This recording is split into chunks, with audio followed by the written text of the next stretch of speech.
তীব্র তাপদাহ উপেক্ষা করে ধান শুকাতে ব্যস্ত সময় পার করছেন ব্রাহ্মণবাড়িয়া নবীনগরের কৃষক কিষানীরা। তাদেরকে সহযোগিতা করছেন পরিবারের ছোট থেকে বড় অন্যান্য সদস্যরাও।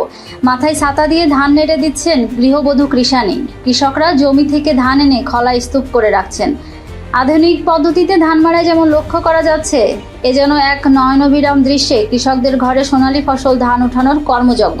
সেই সাথে কৃষকদের ঘরে থাকা গবাদি পশুর জন্য অনেকে খড়ও শুকিয়ে রাখছেন। এসব কাজ করতে ধান শুকানোর খলায় খলায় কৃষক পরিবারগুলোর অক্লান্ত পরিশ্রম চোখে পড়ার মতো।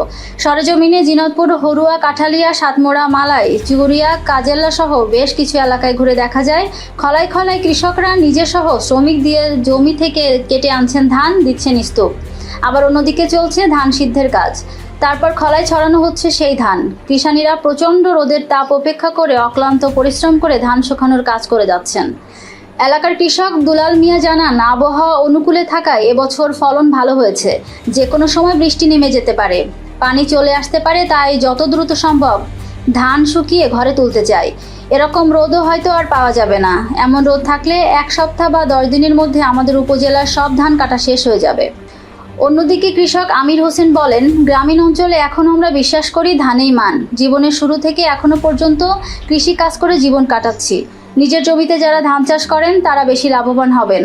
যারা বর্গা চাষি তাদের লাভ একটু কম হবে, তবে লাভ হবেই। সঠিকভাবে ধান চাষ করলে জমিতে লাভ আছে। উপজেলা কৃষি অফিসার মোহাম্মদ জাহাঙ্গীর আলম লিটন জানান, এবছর বোরো ধানের আশানুরূপ ফলন পেয়েছেন কৃষকরা। নতুন বিভিন্ন জাতের ধান চাষে কিছুটা সফলতাও দেখা যাচ্ছে। কৃষকরা লাভবান হবেন। এ পর্যন্ত 60% ধান কাটা শেষ হয়েছে। আর অল্প কয়েকদিন এরকম আবহাওয়া থাকলে কৃষক ভালোভাবেই ধান তুলতে পারবেন।